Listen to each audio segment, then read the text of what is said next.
Pengusutan kasus dugaan korupsi BTS 4G terus memunculkan kejutan-kejutan baru. Kali ini Kejaksaan Agung memeriksa pejabat PT Pertamina Persero dalam kasus dugaan korupsi dan tindak pidana pencucian uang proyek Base Transceiver Station atau BTS 4G Bakti Kominfo. Pejabat yang diperiksa adalah IS atau Eri Sugiharto selaku Direktur SDM PT Pertamina. Penyidik Jampitsus memeriksa IS selaku Direktur SDM PT Pertamina terkait kasus korupsi dan TPPU BTS Bakti Kominfo, kata Kepala Pusat Penerangan Hukum Kapus Penkum Kejagung Ketut Sumedana, seperti dikutip Monitor Indonesia.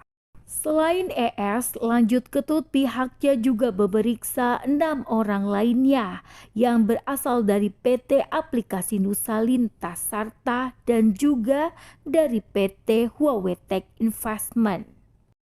7 orang saksi diperiksa terkait tindak pidana korupsi atas nama YUS dan TPPU atas nama WP dalam kasus BTS Bakti Kominfo, ucap Ketut.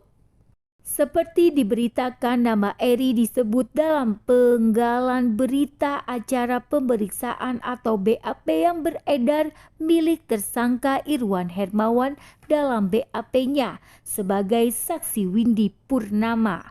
Irwan menyebutkan nama Eri dalam kurung nama Pertamina dan dirinya menerima 10 miliar rupiah dari dana proyek BTS Bakti Kominfo. Namun tidak disebutkan untuk keperluan apa penerimaan tersebut. Dalam penggalan BAP tersebut, Irwan pun menyebutkan bahwa Eri menerima uang itu pada rentang pertengahan tahun 2022. Sebagai informasi, kasus ini telah menjerat 8 tersangka. 6 dari 8 tersangka itu telah berstatus sebagai terdakwa yang kini dalam proses pembuktian di persidangan Pengadilan Tipikor Jakarta Pusat.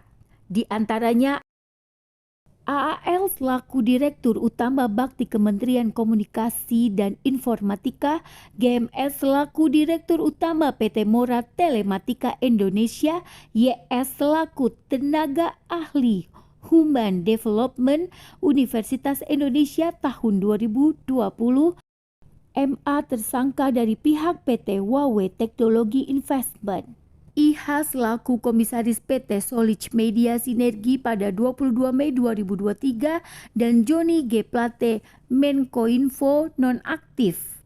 Sedangkan 2 tersangka lainnya masih melengkapi berkas perkara, yaitu Windy Purnama selaku orang kepercayaan dari tersangka Irwan Hermawan dan Muhammad Yusrizky, Direktur PT Basis Utama Prima yang juga menjabat sebagai Ketua Komite Tetap Energi Terbarukan Kamar Dagang dan Industri Indonesia atau Kadin. Menkoinfo nonaktif Johnny G. Plate bersama 3 terdakwa lainnya anak Ahmad Latif, Yuhan Suryanto dan Irwan Hermawan telah melewati sidang perdana untuk mendengarkan dakwaan di PN Tipikor Jakarta Pusat. Citizen News, semua dibahas di sini. Jangan lupa subscribe, like, dan share video ini.